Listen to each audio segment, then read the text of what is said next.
the economic panic behind the scandal rocking Australia, and the fight to renationalise. Where is Australia? Coming up on today's show.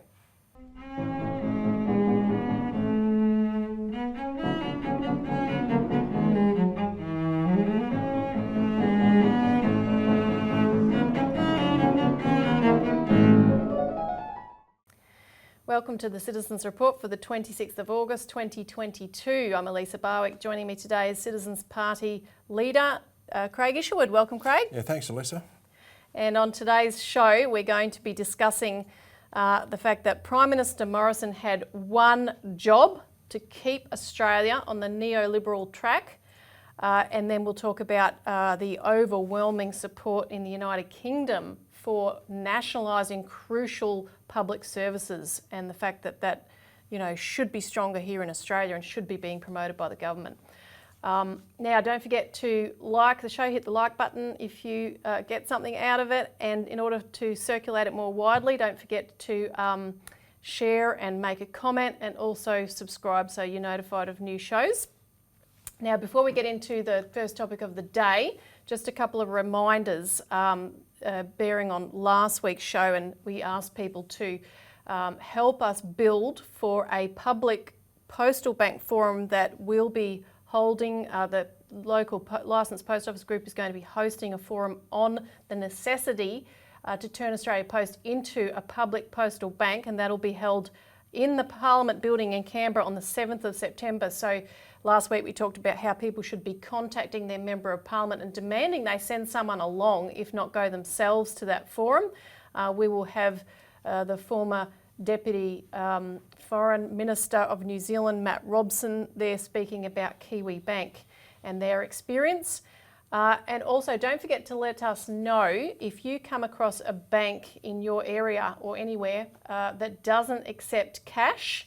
Let us know, because the Regionals Dale Webster is calling out APRA on their listing of so-called bank branches, and they're overestimating how many there are. And basically, if your bank won't take cash or give you change, they are not a bank branch. And on that point, actually, I just want to play, before we get into the rest of the show, a quick clip which again highlights, and this is happening a lot now, the kind of bank closures people are facing. This is about Blackwater in Queensland. It's a familiar story. Bank branches in towns, suburbs and cities closing their doors or cutting hours. In the central Queensland town of Blackwater, one has reduced its operating time to 3 hours, 1 day a week. Blackwater, a town with 4,000 people and 2 banks. NAB says it's here to help. A new sign in the window informing customers of new hours, just 3 on a Tuesday morning. Unfortunately, it's not a news story right across regional Queensland, and certainly in the Central Highlands. NAB says the change is temporary. We know that the recent unplanned closures have been frustrating. The decision to temporarily close a branch, even for a few hours or a day, is not made lightly. Across Australia, bank branch closures have been growing. More than 500 since 2020. Regional areas hit hardest. It is a shame to see all these things closing down. You can't even go to ATMs in some towns. More than 55 bank branches have closed in Queensland since 2021. The finance sector union says more will come over the next year. We're very concerned about the proposal for ANZ to buy the banking arm of Suncorp. 25 suburbs, towns and cities in Queensland have both an ANZ and a Suncorp branch, including Chermside, Mitchelton, Indooroopilly and Carindale, as well as Helensvale and Robina on the Gold Coast. Regional areas like Mount Isa, Mackay and Caloundra also have branches. We're starting to get concerned about the longevity of the second-tier banking, which we really need. In a changing industry. Georgia Terry, 7 News. Yeah, so, just one more example. There's so many towns. We're hearing stories from all over the place. So do send us an email at the email on the screen, or give us a call and let us know your experience, particularly if there's a bank that won't take cash. Yeah. So right into the first topic. the economic panic behind the scandal rocking Australia. So we're talking again about what we discussed at length on last week's show, which if you didn't see it, make sure you have a look at the first section on Morrison's multiple ministry malarkey, as one of our researchers here calls it. Yeah. And basically we wanted to make the point that his job, the overwhelming job that he had when he came in as Prime Minister, which remember he took over from Turnbull in August 2018, and then you had the election the following year in May 2019. But what we're going to give a bit of a sense from is during that period the immense economic breakdown that was taking place, and how the Prime Minister's job, his one job, was to protect the banks by preventing an economic revolution, a revolution in policy, which was very, very possible at that point. But we'll come back to that. For the moment, I want to make the point that because obviously he started taking on these ministries in, I guess it was 2020, but there's been a number of commentators saying it started much earlier. The build-up began in 2018, and I refer to an article by former Queensland Integrity Commissioner David Solomon. This was published by Pearls and Irritations on the 24th of August. He wrote a very interesting article saying that when the Morrison government published its list of government ministers dated the 28th of August 2018, it contained a footnote stating that ministers, quote, may also be sworn to administer other portfolios in which they are not listed. And he cited comments by the Solicitor General indicating that this was not a normal thing to have in there. Now, of course, this meant that Morrison was making these preparations well ahead of the COVID-19 crisis, which was supposed to have justified what he did, according to him and others. It also fits with the article that I referenced last week, written by Simon Benson, Network of Influence, in which Benson maps out how Morrison completely had plans to completely overhaul the leaders of government departments, the entire public service, intelligence, economic policy, and bring in all of his close-knit network of people. And they even showed in that article these diagrams of all the different circles of influence that he had. So this was the picture taking shape in 2018. A lot of interesting things here, Elisa, because the Albanese government has announced that they're going to have an inquiry into this. But, you know, one has to ask the question, how deep is this going to go? Because, look, Australia's not a republic. We are a self-governing colony of the British Empire. Oh, we're not an empire, we're part of the... What do you mean? We're part of the Commonwealth. Well, that's what it got changed to when the idea of empire became unfashionable. But we have, and we've published this in the last Australian Alert Service, the detailed dictatorial powers of the Queen and her Governor-General. And what you find is, and it's good that Albanese has also appointed a minister, he's appointed Matt Thistlethwaite as Assistant Minister for the Republic. So hopefully we can move to becoming a republic. I mean, the Citizens Party is a Republican Party. We believe that we have to become a republic in order to become, you know, independent in foreign policy matters, independent in financial matters, and so forth. There's a whole rationale for that, and we have detailed this in our what we call our Republican pamphlet. People can, call up for a copy of, where we go into the detailed history of how this idea of responsible government was foisted upon us as a way of stopping us becoming a republic back in the 1870s. But I found it fascinating that Gareth Evans commented in a publication in 1976, Gareth Evans being a future Attorney General.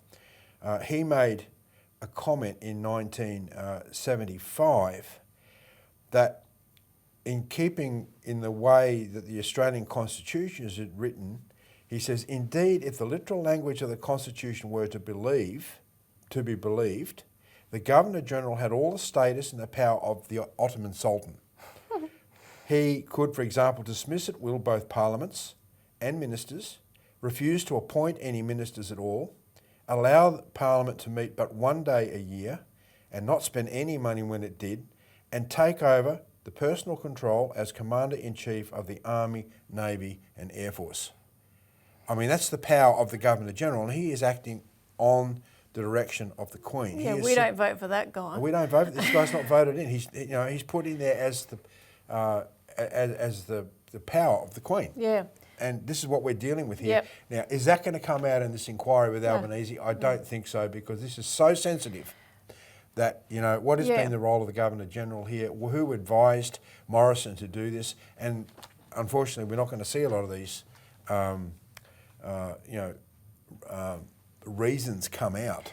Yeah, and the other thing we won't see is what we're about to go through now, which is the motivation, not the personal motivation of Morrison, but of that body behind the Prime Minister of Australia, the real power structure, to control events through this period. Because if you think back to the economic backdrop, and remember February 2018, so we're talking about 2018 as being, when Morrison started, these preparations, this power grab. And in 2018, in February that year, was when the bail-in bill, which most of our viewers will be familiar with, passed. This was part of a preparation for a new financial crisis to grab deposits and other investments that people have in the bank in order to bail out a collapsing bank.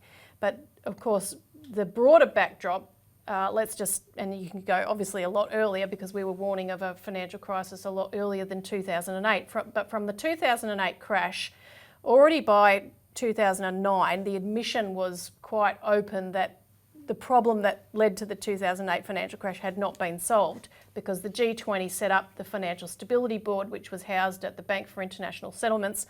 And the purpose of that board was to plan the next bail-ins in addition to bailouts, for the next bank rescue when the next crash happened. So they were already preparing that. By 2013, you had the first use of bail-in in Cyprus.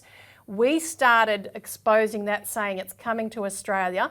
We started fighting for Glass-Steagall, which would be the alternative to prevent a banking crash in the first place, by stopping banks from gambling, which was the source of the problem. Yeah, it separated out the necessary banking functions you have to have in the community, the retail banks, from these wholesale and merchant banking operations that were only interested in speculation and creating large volumes of money in the speculative derivatives markets and so forth. Merchant banking has no place in an economy, or shouldn't be empowered to have any place in the economy ahead of the necessary retail banking system. And that's what Glass-Steagall does. It says we've got to have a sound retail banking system, commercial banking system, that is protected and guaranteed, and the rest of the banking system can go and do what it likes, but it's not going to get access to people's deposits.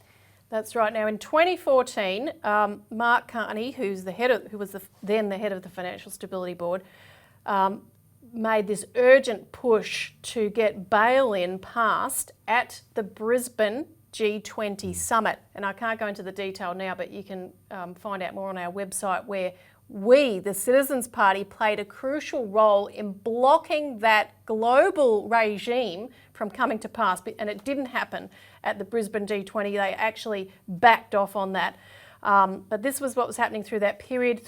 Then you come fast forward to 2017, you had the push for the Royal Commission. Remember how intense that period was, people warning what the criminal activities the banks were doing and the impact that they could have. The Royal Commission was announced at the end of 2017, commenced in 2018. Despite Morrison's objections and blocking it every single way along that period. Which was part of his job, protect the banks by preventing an economic revolution, as I said earlier. So then February 2018, the bail-in bill passed. And I just wanted to make this one note of the global implications of this, actually, not just for Australia. The 2nd of May 2018 London Times article said that the Australian Royal Commission had, quote, sent shockwaves as far as Britain. It warned that banks were losing, quote, the dominant hold they used to have over politicians, and that the Royal Commission in Australia may go further than any other nations by, quote, demanding a breakup of the country's big banks, which was only our campaign. No one else was pushing that. And they said this would be a precedent that could capture the imagination of banking critics the world over. And of course, now we have our public postal bank campaign, Elisa, which is exactly what the big banks fear. The only opposition to this in the country is going to be from the big banks, because it represents this process of breaking up their power. Exactly. Putting the power back into the hands of an elected government through a publicly owned bank that can then issue credit into sectors that the banks don't want to, the big four banks don't want to invest in. Yeah, so were the financial powers that be worried about this? Was it really a threat? Well, evidently, yes, because look what Morrison did with his power grab. Now, I just want to go through some of because looking at that year, 2018, to get a bit of a more of a visual picture of it, I just want to show some of the headlines of the Australian Alert Service from 2018, and you can see they're talking about the potential political upheaval and the potential for economic shock and change as we go through this, of a regime change for Wall Street and the City of London, the fight we led against bail-in, the fight for Glass-Steagall, Bob Katter putting up the bill, the shockwaves that were going through the financial system to change the system, put people before markets. Of course, you had various financial crises happening all through this period, which, you know, we can't possibly recount them all. Enormous turmoil. Political instability, the government, changes in government that were constant through this period, a whole housing blow-up potential and so forth that was also going on at that time, and the people demanding solutions. So that just gives a bit of a snapshot, and that's not obviously all of them. That might be about half of the alert services we put out in that period of time. But to give you another view on this Morrison power grab, I want to reference back to something we reported at the time as well. In 2016 in the City of London, which is another reflection of the same angst of the banking fraternity to try to hold on to their power. So in 2016, the City of London applied for a permanent traffic regulation order to protect what's known as the square mile, which is literally a square mile right in the City of London where all the banks are. And this order would allow police to preemptively shut the whole area down, closing roads and footpaths in a terrorist attack or a financial breakdown. And at that time, in January 2016, City of London financial insider Tim Price said that financial martial law was on the cards during the 2008 crash. So they were thinking back to that and what might be coming. He said, in that kind of financial instability, you're talking troops on the streets. How do you maintain law and order if people have suddenly run out of money and through no fault of their own? And a little later in May 2018, reflecting back on that period in the 2008 crash, the then British Chancellor in 2008, Alistair Darling, said that the UK had come within hours of, quote, complete panic and the breakdown of law and order at the point when the Royal Bank of Scotland failed. Now, fast forwarding a little past 2018, remember in September 2019, you had the repo crisis, which was the short-term lending market in the US that totally seized up. And although they tried to cover up the real causes of all of that, it indicated that we were at the break point for the next meltdown, and massive bailouts ensued, new forms of bailouts, which again we've documented extensively. And then the early 2020, as COVID hit, became a key point. The economy was in trouble. The banks were in trouble. Our intervention at that point was clear. Fix the economy, because crises, of course, can force nations to break out of the neoliberal straitjacket. Well, the crisis is very specific at the moment, because we're starting to get into this process of inflation. The cost of living crisis that's constantly referred to. Well, for the last 12, 15 years, we've had nothing but quantitative easing, where the large central banks have been literally printing money, i.e. creating not credit so much for the general economy, but printing money, printing credit, putting it into the banks to use for speculative purposes. We haven't expanded our economy. It's actually shrunk in many respects. If you take Australia, for example, we don't produce as much as we used to, yet we have all this money circulating. With the Reserve Bank actually pumped a huge amount of money into the economy during the COVID crisis. So they've been pumping money in, and now that is now turning into a inflationary spiral upwards, which is really creating major problems. So this is where this crisis is, these neoliberal policies of supporting the banks is now coming back to, and they can't control it by continuing to print money, because it's only going to throw petrol onto the inflationary spiral. So the solution is to actually fix the economy, as you say, which means putting a national banking system into place, a public postal banking system as well, creating credit and putting that into the productive side of the economy. Produce things, produce more food. We need more food on this planet. Produce real and create real infrastructure, high-speed rails. We don't have any in this country. You look at the councils that are struggling particularly in the north coast areas with all the floods and so forth, the destruction. There's a lot of capital that could be, or credit that could be put into rebuilding those entire towns. So there's a lot we can do, but it takes a political shift in order to do this. Exactly, and that was very much on the cards. And as you're saying, public banking is actually the key, because when you look at the sweep of history, the greatest threat to the top-down economic control from the City of London and Wall Street has always been public banking. When the American Revolution was successfully won, Treasury Secretary to George Washington, Alexander Hamilton, said, right, if we want to be truly independent and remain so, we need a bank. And they created a bank. That was seen as a grave threat by the City of London at that time, and over the course of history, this happened at other times as well, when Bismarck was reunifying Germany and had an advisor, Friedrich List, who loved Hamilton's ideas, and you had the threat of all of Europe being reunified. And so the instigation of World War I, the seeds of that were planted, Bismarck was ousted, and then over the ensuing period, set up of different alliances, playing one off against the other in the typical divide and conquer fashion. After World War II, of course, the British Empire, this was what you discussed in terms of, the idea of an empire became unfashionable, and so it adopted this role, the City of London and Wall Street at that time, because you had the fashioning of the new transatlantic alliance between the US and the UK after Roosevelt died, which was unfortunate timing, that they created this, what was known as an informal financial empire. So the purse strings, the control of finance was the key thing, and you couldn't allow countries to have their financial independence and their own control of banking.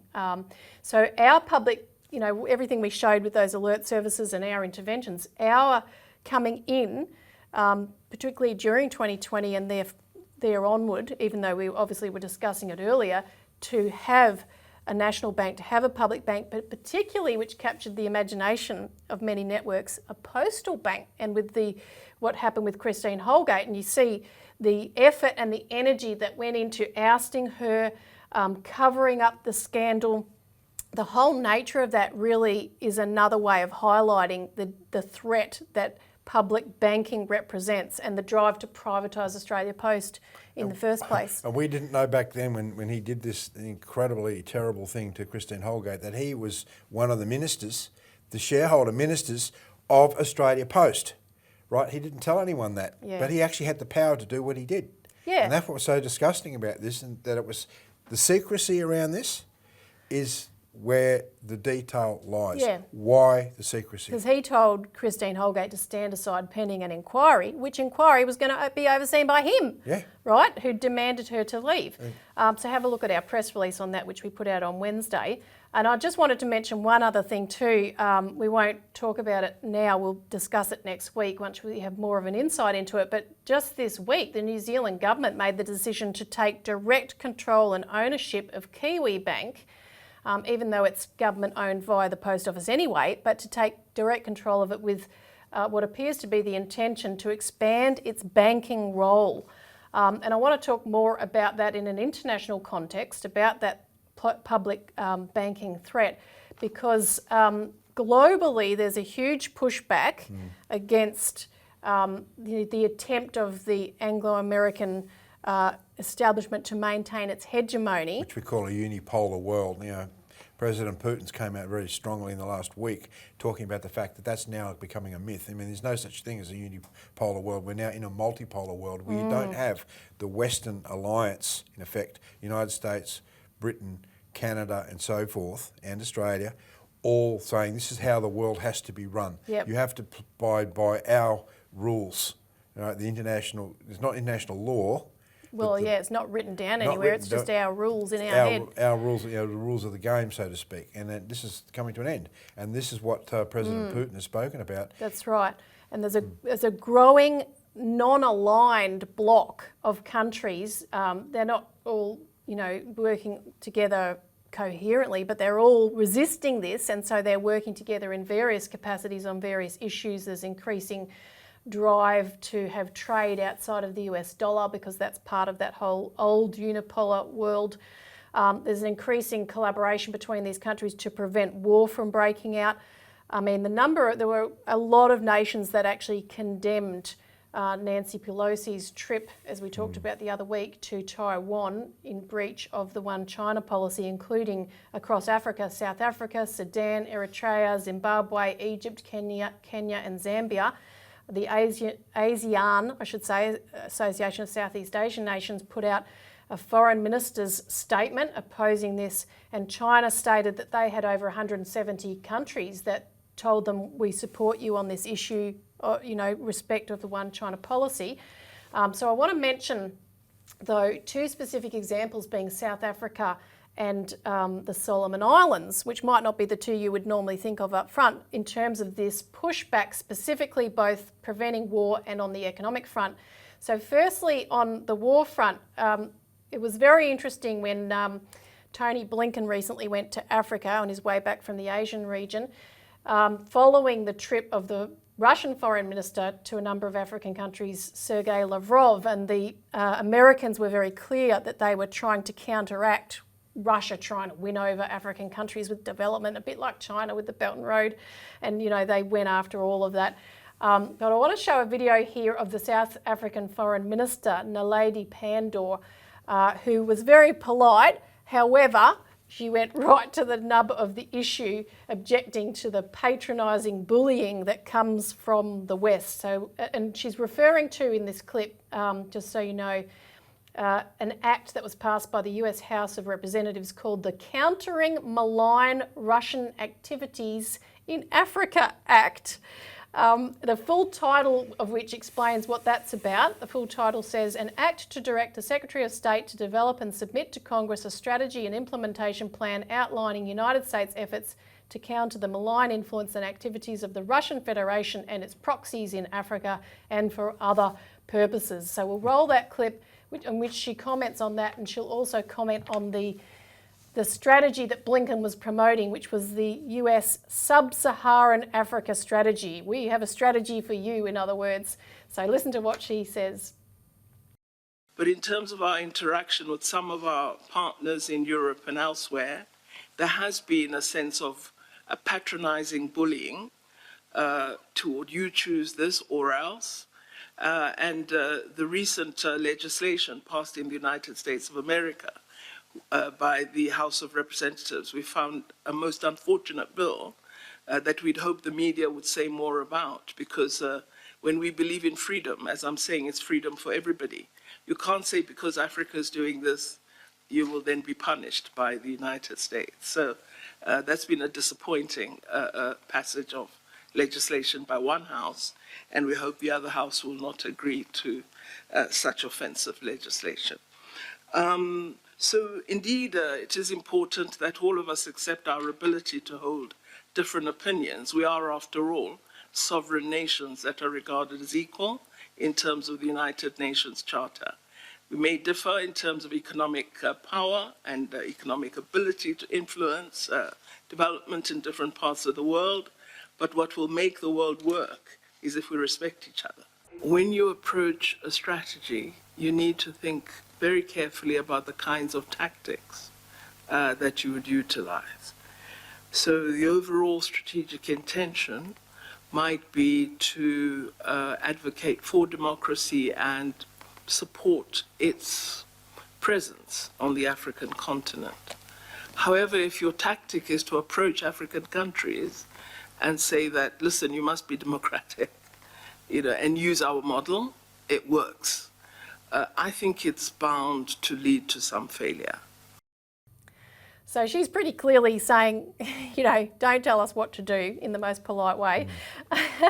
But I want to go through now earlier interventions that South Africa has made on the economic front, and this bears more on what we were discussing about public banking, and is very fascinating what's developing there, because at a local government conference in July, the South African Minister of Cooperative Governments, and apologies for the pronunciation, but Nkosazana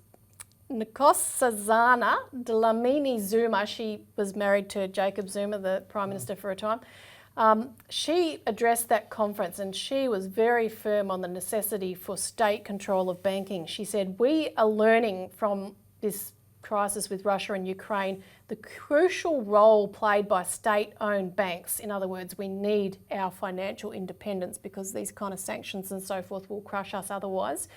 She said there can be neither sound development nor security without a state-owned and diversified banking and financial sector that is driven first and foremost by the pursuit and advancement of our national interest. We can plan the whole year, she said, but if we are not in charge of finance, our planning will always be stunted, because after planning you have to go and beg and borrow. And remember, this is a government level conference, so she's talking about municipalities, many of which are in her region bankrupt already. And then she said, the Chinese have state banks for almost every sector. State banks are doing well and financing the development we see in China. And I'll add to that there's a huge push to turn the Post Office Bank, which has existed since 1875 in South Africa, into a fully fledged bank. It basically just does basic transactions right now. So they want to have a fully fledged bank. There's also a push which overlaps the postal push, because the post office could be it, for a full state, a government bank. And that is supported by President Ramaphosa, who said that openly in February 2021, and by the previous finance minister, who tweeted about how that's the only way to unleash an economic transformation. Now, just quickly on the Solomons, to add to that picture, the other example, Sogavare, the Prime Minister, reacted to a Four Corners show that ABC put out on the 1st of August called Pacific Capture, How Chinese Money is Buying the Solomons. So he wrote a piece, and we're going to run that in the next Australian Alert Service because it's actually a very important pushback. He attacked Western plans to turn the Solomons population against the government's intent to have a relationship with China. The West, he said, is creating division within our country to serve their interest of containing China. And he said, look, our interest is to develop our country. We need infrastructure and development, and if China is able to provide that, then we will engage with China. And he basically said our traditional partners, like Australia, haven't been much help in that regard. He said it in a nice way, but and he repeated what he said many a time, in which our media refused to acknowledge, because they keep repeating the same old lies. He said, there will be no military base in the Solomon Islands, not from China, the US, or from any other country. He said, why would we make ourselves a potential target by doing that? We're not that stupid. Yeah, look, this is just illustrating the breakouts that are happening throughout the world. If there's 170 countries that China cited, that's not an exaggeration, although people say, oh no, it's just China pushing a propaganda line. Listen, you have to look at this in the terms of the broader historical context of what we've come through since World War II. You mentioned some of it before. In the United States, you had President Roosevelt that had to deal with the corrupt banking system, and he used the Reconstruction Finance Corporation, which actually functioned like a national bank and transformed America in terms of its manufacturing base to support World War II. In Australia, we had John Curtin and Ben Chifley that came to power at the right time, fortunately for us, then took the power of our Commonwealth Bank that was actually acting like a national bank and put the private banks in its place and provided the credit for the economy for us to prosecute the war and incredibly increase our manufacturing base. Now, these are illustrations of sovereignty. And then in the United Kingdom, you had Clement Attlee that wanted to nationalise the Bank of England and actually he actually moved towards more and more, these nationalist type policies to develop Britain at that point. So you had this huge global push towards real development through national credit, but there was a pushback from that. You had the foundation at that point by the oligarch, by the City of London, by the royals directly, of the establishment of this organisation called the Mont Pelerin Society, which is the root cause of all the neoliberal policies that we have in this country today. Now, we've written about this, we wrote about it in 1997, we've created an enormous amount of literature about the nature of this neoliberal apparatus through its think tanks down here in Australia, the Tasman Institute that's now defunct, the Centre for Independent Studies, the IPA, and all sorts of these different think tanks that promote this neoliberal agenda. Now, so this neoliberal agenda has now spread out over the world, and they happily brag about this. But at the same time, you've seen the rise of China from the point of view of the national, these policies of implicit Glass-Steagall, where they protect their credit system, the spending of their credit into their economy to expand things, like through the state banks, as you just mentioned. Right, so what you have now is China's gone out and say to other countries that will help you do the same thing. Yeah. So instead of having this Western dictatorship, top down through a financial oligarchy that you referenced, dictating to countries, you shall only get credit from the World Bank or the International Monetary Fund, but you're going to have these conditionalities, and you're going to do what we say. You have a cooperative process saying we'll provide the credit to build your infrastructure if we work in a partnership. Now that's creating a multipolar world where there's no longer, through the rise of China, Russia, and so forth, you're seeing other countries saying, well, we don't want what we've had for the last 50 years. We don't want this austerity model of the World Bank. We don't, or the IMF. We don't want this. Yep. And this is what you're seeing coming through all the time now in all these different countries. And this South African example is refreshing because South Africa is a member of the BRICS country. The Brazil, Russia, India, China, and South Africa. They've been working together now for must be close to over a decade on this principle of mutual cooperative development through recognising each country's sovereignty. And this is something that Australia has not woken up to yet, and it's what we represent. Yeah, and it's why, Morrison had to have these powers in reserve, ready to go. You've got to protect this system at all costs, even if it's so-called not legal, not illegal. Illegal, yeah. Why isn't it illegal? It's because there's no laws. This is all done through the British system of convention, right? Which they can break at any time and have, but there's no illegality, and that's what they hide behind. So it's a much bigger fight, which we're taking on. Now, we'll move over to developments in the UK to discuss our second topic, the fight to renationalise Where is Australia? And it's all related really because, again, this comes to the nature of government and the fact that government's role is to provide for the well-being of the population. And in the UK right now, and it's very similar to Australia, it's a horrific economic breakdown going on in contrast to the development that we've been talking about. And I just want to read a statement from an article, Why Britain's Decline Resembles the Fall of Rome, and you'll see the comparison with Australia here. This is just by Martin Fletcher from The Statesman on the 15th of August. He says, Boris Johnson's zombie government goes through the motions, nothing more. While food and fuel prices soar, the national debt climbs relentlessly and the economy unravels. Reservoirs are drying up. The NHS, National Health Service, is close to meltdown. Railway and postal workers, dockers, doctors, teachers and others are disrupting or threatening to disrupt essential services through strikes. The police are manifestly failing us. Courts have record backlogs. Ambulances take hours to arrive. Care homes and nurseries are closing en masse for lack of staff. Fruit and vegetables rot in fields for lack of pickers. Travelling anywhere, anyhow has become a nightmare. It takes months to get anything as simple as a passport or driving test. Is that Britain or Australia? Well, yeah, it's basically all the Western countries, and probably the US might even be worse than that with what I just read out, actually.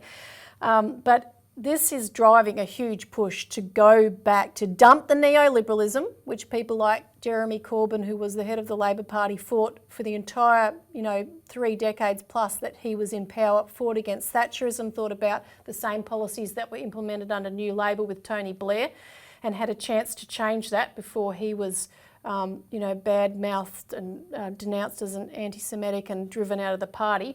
And he and the Labor Party under him supported renationalising all of the crucial infrastructure from water to the Royal Mail that have been flogged off to fill the pockets of private profiteers. The current UK Labor Party under Keir Starmer has just acknowledged that they're not going to renationalise anything at all, except for some of the trains that are already nationalised or in public ownership. But the support in the population for renationalising, even if temporarily, is huge, as shown in a poll by 38 Degrees, which showed that 2/3 of the population, including, as you'll see from some of these graphics, heavily conservative, nearly as many conservative voters as Labor voters, even if they're temporarily nationalised, but it needs to be done to keep people with the lights on, to keep people with their homes heated. In fact, Gordon Brown, who was the Chancellor at the time of the Prime Minister at the time of the 2008 crisis, said, "In my home country of Fife, I'm seeing scenes reminiscent of what I have read of in the hungry 1930s." And he described kids going to school, no food in their belly, not enough clothes or shoes. He said, "Churches tell me they'll be offering their warm halls as heating hubs, and doctors are asking how they can use social prescribing to help malnourished children and keep pensioners from freezing." By October, he said, because they've got a rise in the price cap on gas prices or energy prices in October and then another one in January. He said by October, over 50% of children will live in families that have to forego material necessities. Right now, 20% of families are in what they call fuel poverty. They don't have enough to cover all their bills because of the price of fuel being so high. 54% of the country will be in fuel poverty by January when that next rate hike comes in. So this other poll done by Survation and commissioned by an activist group called We Own It, they surveyed 4,400 people, and as you can see, 78% of people favoured nationalisation of the National Health Service, 69% for water, 65% for buses, 67% for rail, 66% for energy, and 68% wanted renationalisation of the Royal Mail. So it's very high. Sadiq Khan, the London mayor, he also tweeted on the 20th of August, "We're facing a winter where for millions it won't be about choosing between heating or eating, but tragically being able to afford neither." I mean, so this is the situation you've got. There's a campaign at the moment, so people are trying all sorts of things where on a particular date coming up, I think it's next month, people are being encouraged to not pay their energy bills or to cancel their direct deposit for payments and so forth as a form of a strike. But again, as the question was posed, where is Australia on this? Because, our capacity to produce what we need in our own nation, including the manpower we require with skill shortages we're facing and so forth, is really wanting. But we have everything we need in this country. The public ownership of these same crucial items, our water and rail services, energy, the energy crisis that we've ourselves faced, even though we're so far away and we have abundant energy, needs to be addressed. But we need to have government brought back in to do the job that we elect them to do. This is why the public postal bank is so important, Elisa, because it provides the means by which we can show people that it is possible to deal with these crises if you get the attention of the government and harness the will of the people. I mean, the worst thing you can get is into a situation where the population gets enraged because they don't trust their government. Now, we're already in that situation. They don't trust the government for very much at all. So the government, like what you're seeing here in England, for example, here in Australia is in the same situation. The question is, Albanese's been in power for 2 months. What's he actually going to do? Is he going to operate or come back to the original principles of the early Labor Party? Is he going to put the common good first? I mean, we don't have to do anything. The crisis is already here. The crisis is going to get worse, and no tinkering around the outside, no media covering up for the government is going to stop people from having to fork out more money for vegetables, groceries, for fuel and so forth. So the question is this government going to turn back to the principles that have worked and take control of our natural resources, take control of our infrastructure, right? Stop the privatisation of crucial elements of our infrastructure. I mean, the Albanese government's, talking about, the Victorian government here in Victoria, of all places, is talking about, and is moving towards privatising partial Vic roads because it can see it can get a huge amount of money for it. Well, if you had a state bank or a national bank, you don't need to do that. You can keep you can keep public assets in the hands of the public. This is a huge fight, but it does start with the postal bank, and it starts showing the people that they can actually make a difference, and there's a lot of support for it. Yeah, and make sure, as we always say, to call your MP, write to your MP, because Albo's going to be wedged in that same position that Morrison was, and being demanded to do everything to protect the bankers and, that establishment apparatus. But he's got to have an even more,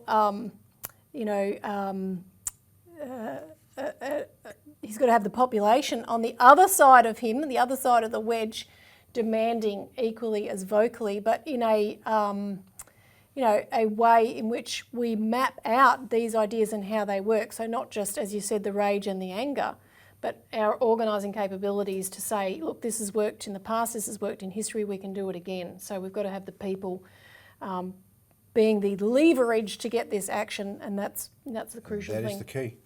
And So, we need everyone watching this program to, like you say, call our MP, draw their attention to this forum on the 7th of September in Parliament, and get them to come along, right? Because this is the key here. Look, there's a lot of support, but a lot of the people, a lot of the politicians, a lot of local councillors don't know that this is on the table. They just don't know. but when they get a lot of call, and we've had MPs in the last week tell us, I've been getting a lot of calls about this. Yes. That makes a big impact because, we still are a democracy and people still vote, and they still have that very much in the back of their mind. Yeah. So contact us to find out more. You can get a copy of the alert service if you haven't already. You can subscribe to get it regularly and to be engaged in the process, because that's the show for this week. Thanks, Craig. Yeah, thanks, Elisa. Thanks for tuning in, and we'll see you again next week.